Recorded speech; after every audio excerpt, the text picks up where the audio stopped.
ಕಾಶಿ ಯಾತ್ರೆಗೆ ಹೋಗೋಕ್ ನಾವೆಲ್ಲರೂ ಸಿದ್ಧವಾಗಿದ್ದೀವಿ. ಎಲ್ಲಿ ಕರ್ಕೊಂಡು ಹೋಗ್ತಾ ಇದ್ದೀರಾ ಇವಾಗ? ಕಾಶಿ ಯಾತ್ರೆ ಅಂತ ಪ್ರತಿ ಮನುಷ್ಯನು ಕರ್ಕೊಂಡು ಹೋಗಬೇಕು. ನಿಜ, ಕಾಶಿಲಿ ವಿಶ್ವನಾಥನ ದರ್ಶನ ಮಾಡಬೇಕು. ನಿಜ, ದಡೆಯಲ್ಲಿ ಆ ನದಿ ದಡದಲ್ಲಿ ನೀವು ಏನನ್ನು ನೋಡಬೇಕು? ಸೂರ್ಯಾಸ್ತವನ್ನು, ಸೂರ್ಯಾಸ್ತಮಾನವನ್ನು, ವಿಶೇಷವಾಗಿರ್ತಕ್ಕಂಥ ಸೂರ್ಯೋದ್ಭವವನ್ನು ಎರಡು ನೋಡಬೇಕು. ಅದಕ್ಕೆ ಹೇಗೆ ಅಂದರೆ, ಕಾಶಿ ಈ ಭಾಗದಲ್ಲಿ ನಿಂತ್ಕೊಂಡಾಗ ಕಾಶಿ ಮಧ್ಯಸ್ಥಳ, ವರುಣ ಹಸಿ ಎರಡು ನದಿ ಆ ಕಡೆ ಈ ಕಡೆ ಹರಿಯುತ್ತೆ, ಎರಡೂ ಸೇರಿ ಗಂಗಾ ಅಲ್ವಾ? ವರ್ಣಾಸಿ ಮಧ್ಯೆ ಕಾಶಿ. ಕಾಶಿ ಕ್ಷೇತ್ರದ ಹಿಂಬದಿಯಲ್ಲಿ ಎಷ್ಟೋ ಜನ ಹೋಗೇ ಇರಲ್ಲಪ್ಪ. ಭಾಳ ಜನ ಏನು ಮಾಡ್ತಾರೆ, ಮುಂಬಾದಿಯಲ್ಲಿ ಗಂಗಾ ಹೋಗ್ತಾಳೆ ನಮಸ್ಕಾರ ಮಾಡ್ತಾರೆ, ಆ ಕಡೆ ಹಿಂಬಾದಿಯಲ್ಲಿ ನೋಡೋದೇ ಇಲ್ಲ. ಕಾಶಿ ವಿಶ್ವನಾಥನ ದೇವಸ್ಥಾನಕ್ಕೆ ನೀವು ಹೋಗ್ಬೇಕಾದ್ರೆ ಪಶ್ಚಿಮ ನದಿಯಲ್ಲೇ ದರ್ಶನ ಮಾಡಬೇಕು. ನೀವು ನೋಡಿ, ಅವನಿರೋದು ಪಶ್ಚಿಮ ನದಿಗೆ, ಯಾವ ಕಾಲಕ್ಕೂ ಪೂರ್ವ ನದಿಗೆ ಇಲ್ವಲ್ಲ. ಇವರೆಲ್ಲ ಮಾಡ್ತಾರೆ, ವಿಶ್ವನಾಥನ ದರ್ಶನ ಇಲ್ಲಿಂದ ಹಂಗೆ ಸುತ್ಕೊಂಡು ಹೋಗ್ತಾರೆ, ರೋಡಲ್ಲೇ ನೋಡ್ತಾರೆ. ಯಾವುದು ತಿಳ್ಕೊಳ್ಳಿ, ವಿಶ್ವನಾಥ ನೋಡ್ತಾ ಇರೋದು ಪಶ್ಚಿಮ ದಿಗ್ಭಾಗೆ, ಅಂದರೆ ಸ್ಮಶಾನ, ಕರ್ಮವನ್ನ ನೋಡ್ತಾನೆ. ಇಂಥ ಒಂದು ಪರಮೇಶ್ವರ ವಿಶ್ವನಾಥನ ದರ್ಶನವನ್ನು ಮಾಡ್ಬೇಕಾದ್ರೆ ನೀವು ಹೋಗೋದು ಪಶ್ಚಿಮದ ರೋಡೆ.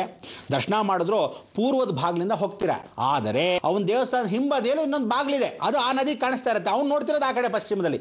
ಏನು ಗಲೀಜ್ ಗಬ್ಬೆ ಎಬ್ಬಿಸ್ಬಿಡ್ತಾರೆ ಅಂತೀರಾ? ಎಲ್ಲರೂ ನದಿಲಿಂದ ತಾರೆ, ಕಾಲಲ್ಲಿ ನೀರು, ಹೀಗೆಲ್ಲ ರೋಡೆಲ್ಲ ನೀರು, ಆ ಗಲೀಜು ಎಲ್ಲ ತುಳ್ಕೊಂಡು ಹಿಂಗೆ ಬಂದಿರ್ತಾರೆ. ಇಲ್ಲೂ ಅಷ್ಟೇ, ಆ ಗಲೀಜ್ ಗಬ್ಬೆದ್ದೋಗಿರ್ತಾನೆ ಪಾಪ ವಿಶ್ವನಾಥ.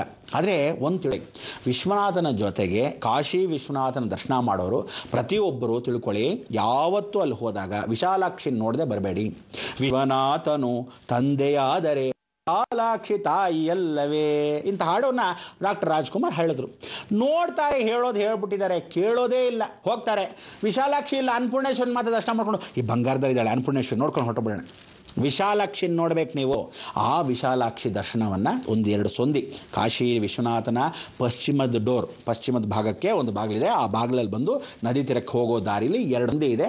ಆ ಸಂಧಿಲಿ ಹೋದ್ರೆ ವಿಶಾಲಾಕ್ಷಿ ದೇವಸ್ಥಾನ. ಪಾಪ ಅಲ್ಲೂ ಏನು ಮಾಡಿದ್ದಾರೆ, ಹಳೇ ಕಾಲದ ಮಂಟಪನ ಇವ್ರೇನು ಮಾಡಿದ್ದಾರೆ, ಮೆತ್ತಗೆ ಸುತ್ತಲೂ ಅಂಗಡಿ ಮಾಡಿಬಿಟ್ಟಿದ್ದಾರೆ. ಒಂದೇ ಒಂದು ಬಾಗಿಲು, ಒಳಗೆ ಹೋದ್ರೇನೆ ದೊಡ್ಡ ದೇವಸ್ಥಾನ, ಆದರೆ ಹೊರಗಡೆ ಪುಟ್ಟ ಬಾಗಿಲು, ಗೊತ್ತಾಗಲ್ಲ, ಏನೋ ಅಂಗಡಿ ಬಾಗಿಲಲ್ಲಿ ಹೋಗ್ತಾ ಇದ್ದೀವೇನೋ ಅನ್ಸುತ್ತೆ. ಹಾಗೆ ನೋಡ್ಕೊಳ್ದಿದ್ರೆ ವಿಶಾಲಾಕ್ಷಿ ಪಾಪ ಏನು ಮಾಡ್ತಾಳೆ, ಎಲ್ಲ ಬಿಟ್ಬಿಟ್ಟು ಬ್ರಹ್ಮಾಂಡ ಗುರುಗಳ ಆಶ್ರಮಕ್ಕೆ ಬಂದ್ಬಿಡ್ತಾಳೆ. ಅದಕ್ಕೆ ಇವತ್ತು ಜಗತ್ತಲ್ಲಿ ಪ್ರತಿಯೊಬ್ಬ ಮನುಷ್ಯನು ಯಾವಾಗ ಏನು ಮಾಡಬೇಕು, ಆ ಶಕ್ತಿಗಳನ್ನ ನೀವು ಆಕ್ಟಿವೇಶನ್ ಮಾಡದೇ ಇದ್ರೆ ದೇವರುಗಳು ಕೂಡ ಜಾಗ ಖಾಲಿ ಮಾಡಿಬಿಡ್ತಾರೆ. ಇನ್ನೊಂದು ಕಾಶಿ ವಿಶ್ವನಾಥನ ದೇವಸ್ಥಾನದಲ್ಲಿ ಆ ವಿಶಾಲಾಕ್ಷಿ ದರ್ಶನ ನೀವು ಮಾಡೋಕ್ಕೆ ಮೊದಲನೇ ದರ್ಶನ ಫಸ್ಟ್ ತಿಳ್ಕೊಳ್ಳಿ, ಮಹಾಕಾಳ ಭೈರವನ ದರ್ಶನ ಮಾಡಬೇಕು. ನೆಕ್ಸ್ಟ್ ಗೌಡಿ ಮಾತಾ ದರ್ಶನ ಮಾಡಬೇಕು. ಅದಾದಮೇಲೆ ವಿಶಾಲಾಕ್ಷಿ ದರ್ಶನ ಮಾಡಬೇಕು. ಅದಾದಮೇಲೆ ಮಹಾನಂದಿಯ ದರ್ಶನ ಮಾಡಬೇಕು. ಹೀಗೆ ಆರ್ಡರ್ ಆಗಿ ಬಂದು ಮಹಾನಂದಿಗೆ ನಮಸ್ಕಾರ ಮಾಡಿ, ದ್ವಾರಪಾಲಕರೇ ಬಿಡ್ತೀರಾ ಕೈಲಾಸಕ್ಕೆ ಅಂತ ಹೇಳಿ ವಿಶ್ವನಾಥನ ಕ್ಷೇತ್ರ ದರ್ಶನಕ್ಕೆ ಹೋಗಬೇಕು. ಹೀಗೆ ದರ್ಶನ ಮಾಡಿಕೊಂಡು ಬರಬೇಕು ಅಂದರೆ ಯಾವ ತಿಳ್ಕೊಳ್ಳಿ, ಹಾವಿದೆಯಲ್ಲ, ಹೀಗೆ ಆ ಹಾವು ಒಂದು ಪ್ರದಕ್ಷಿಣೆ ಹೀಗೆ ಹಾಕಿರುತ್ತೆ. ಆ ಪ್ರದಕ್ಷಿಣೆ ಇದೆಯೋ, ನಾವು ಹೆಲಿಕಾಪ್ಟರಲ್ಲಿ ನೋಡಿದ್ರೆ ಮಾತ್ರ ದರ್ಶನ. ಕಾಶಿ ಕ್ಷೇತ್ರದ ರೋಡು ಹಾಗೆ ಇದೆ, ಅದೆಲ್ಲ ಈಗ ಮುಚ್ಚೋಗಿರೋದ್ರಿಂದ ಪುಟ್ಟ ಗಲ್ಲಿಲಿ ನಿಮಗೆ ಗೊತ್ತಾಗಲ್ಲ. ಅದಕ್ಕೋಸ್ಕರ ಇಂಥ ಕಾಶಿ ವಿಶ್ವನಾಥನ ಮೊದಲಾಗಿ ಸ್ವಾಗತಿಸಿ ನಮಸ್ಕರಿಸ್ಬಿಡೋಣ. ಇನ್ನೆರಡು ವಿಚಾರನ ಮಾತಾಡೋಣ. ದರ್ಶನ ಇವತ್ತು ಮಾಡಿಸಲ್ಲ, ಫಸ್ಟ್ ಕ್ಲಾಸ್ ಕೇಳೋಣ, ಬನ್ನಿ ವೀಕ್ಷೋಣ.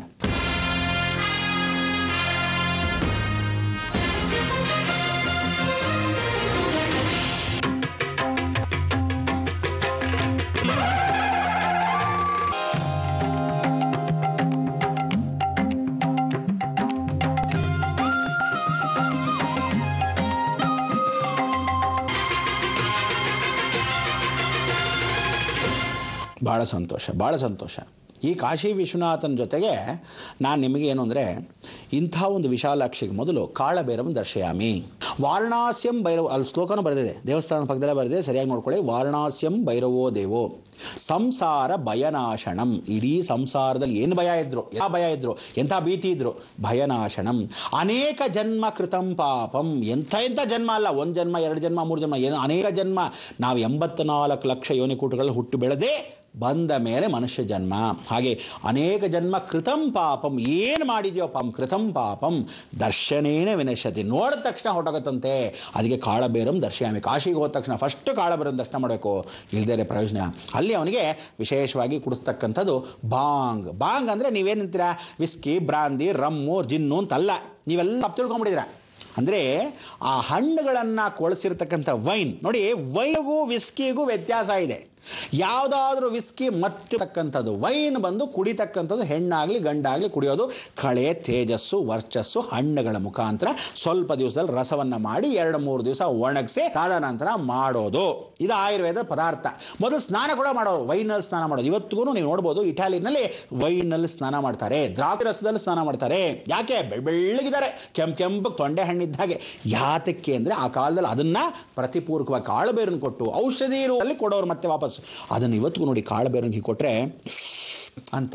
ಎಲ್ಲಿ ಅಷ್ಟ ಕಾಳುಬೇರು, 8 ಕಾಳುಬೇರು ಉಜ್ಜಯಿನಿಲಾಗತ್ತೆ, ಕಾಳುಬೇರು ಕ್ಷೇತ್ರದಲ್ಲಾಗತ್ತೆ, ಕ್ಷೇತ್ರದಲ್ಲಾಗತ್ತೆ, ಅದಾದ್ಮೇಲೆ ಋಷಿಕೇಶಲ್ಲಾಗತ್ತೆ, ಅದಾದ್ಮೇಲೆ ಹರಿದ್ವಾರದ ಜಾಗದಲ್ಲಿ ಮಧ್ಯದಲ್ಲಿ ಕಾಳಭೈರವ ತೊಂಡನಾಥ್ ಅಂತ, ತೊಂಡೇನಾಥ್ ಅಂತ ಹೆಸರು ಅವನಿಗೆ. ಕಾಶಿ ಬರೀ ನಾಯಿಗಳು. ಆ ನಾಯಿ ಒಂದು ದೇವಸ್ಥಾನ ಹೇಳಿದ್ನಲ್ಲ ಇಲಿಗಳು ಮಾತ್ರ ಇರುತ್ತೆ, ಹಾಗೆ ಇಲ್ಲಿ ತೊಂಡೇನಾಥ್ ಅಂದಾಗ ಕಾಳಭೈರವನೇ ಅವನು. ಬರೀ ನಾಯಿಗಳು, ಏನು ಸಿಕ್ಕಾಪಟ್ಟೆ ನಾಯಿಗಳು. ಆ ನಾಯಿಗಳ ಹೇಗಿರುತ್ತೆ ಗೊತ್ತಾ?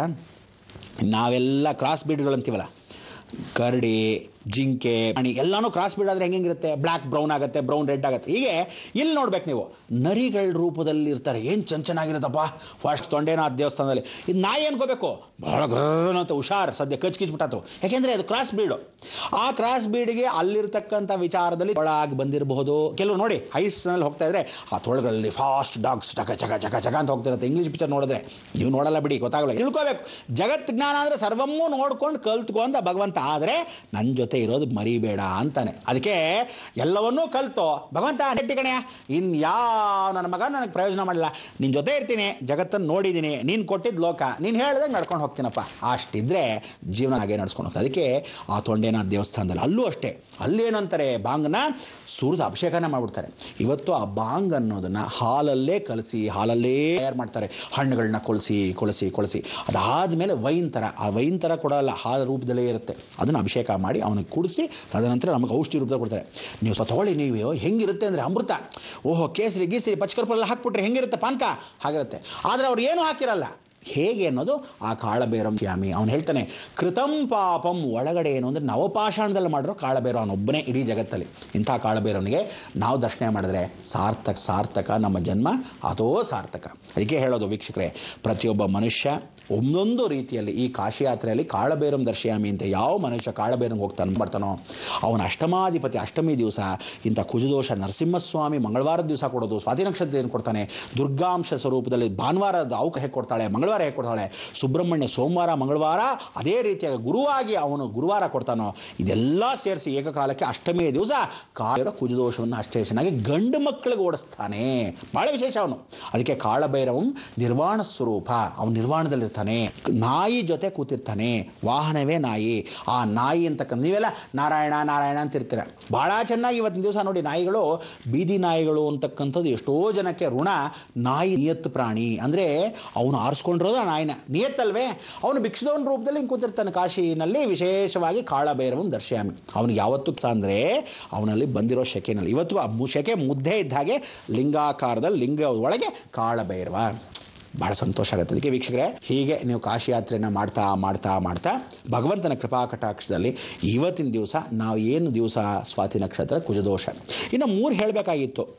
ಪಾಪ ದಿವ್ಯ ಹೇಳೋ ಹಾಗೆ ನಾವು ಇವತ್ತಿನ ದಿವಸಕ್ಕಿಂತ ಗುರು ಅನುಗ್ರಹ ನಾಳೆನೂ ಕಾಯಬೇಕು. ಯಾಕೆಂದರೆ ಕುಜದೋಷ ಒಂದೇ ಸರಿ ಓಡಿಸೋಕ್ಕಾಗಲ್ಲ. ಎಲ್ರಿಗೂ ಆ ಫಾಸ್ಟ್ ಫುಡ್ ಇದ್ದಂಗೆ ಆಗೋಲ್ಲ.